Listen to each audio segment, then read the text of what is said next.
Mm-mm. Hi, good morning. My name is Mubi, and wait. So, my name is Mubi, and for those of you who don't know me, I'm a homeopathic doctor, I'm a potter, I'm a book enthusiast, and a lot more is coming to this line. I'm kind of trying to be a yogi as well right now, but yeah, that's for another day.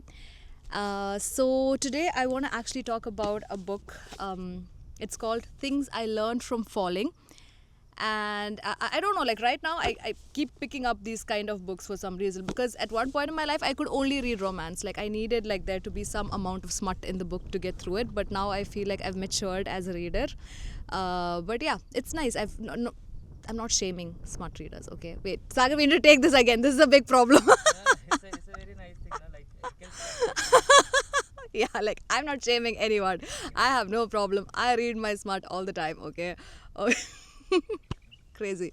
But, but yeah, so I don't know. So this is called Things I Learned from Falling, and this is basically a story about a 40 something year old woman, and she's a hiker, and I think she is a writer as well. Okay, so she writes, she's a travel writer basically.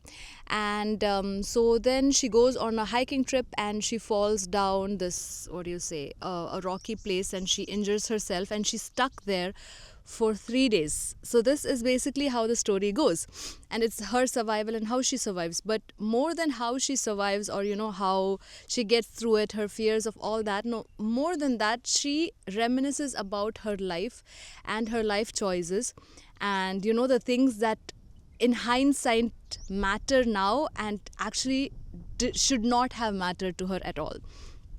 And one such thing is how she started using social media and Instagram and all that. And for me, like, this was something very important and something that I always feel is so true and is so real. How we are so bothered about what we project outside on social media, like how we always have to appear to be happy, how we always have to appear to be put together.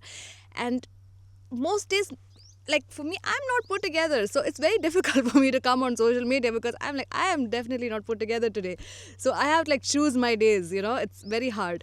So she uses a word in this book, and this really stuck in my brain, and she used the word self curation, and how we are curating ourselves, we are curating our lives, we are curating our friends, we are curating everything, we are curating every single detail in our life to what we think is acceptable to strangers on the internet.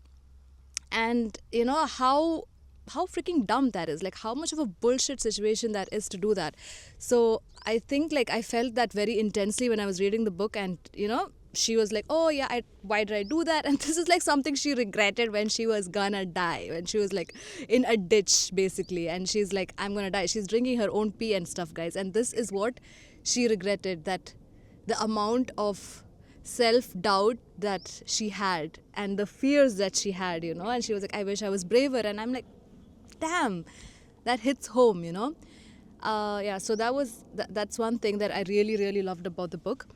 And the second part of it that really stuck with me was, so usually I would think that in a survival story, once you survive, you're fine and all that stuff, oh, you, Hail Mary, you've survived, you've gotten through the worst part.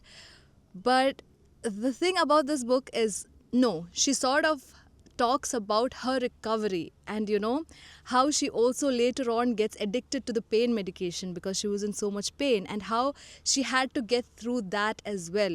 After all of this, she still had to learn how to live again with all these injuries, with all these problems, and she just had to be strong. And there was also this line where her mom tells her, sometimes it's healing is gonna be up and it's gonna be down. And yeah, like, how else can you explain anything in life? It's gonna be up and it's gonna be down sometimes. That's it. And that's just the flow of life. I don't know, like, so yeah, this book really, really, really felt really nice to read, and it felt really important for me to read. Yeah, so like, as I think I say this a lot, how books just always feel like they are sent from above to teach you something. They teach you something so important. Maybe it's like one single line or one single word in the whole book, but that is going to change something inside you. Like, that's amazing. So this book really did that. Like, it gave me a lot of things to think about. So yeah, it's called Things I Learned from Falling, and it's written by Claire Nelson. And actually, fun fact, the thing that made me pick up the book is because on the front page it's written, "What a story," and the review is given by Chris Evans. And I'm like, okay, he liked it, he cannot do no wrong. So, this is the reason that I went and picked up the book, and yeah, he did no wrong. So, kudos to him. So, anyway, thank you guys for listening. Bye.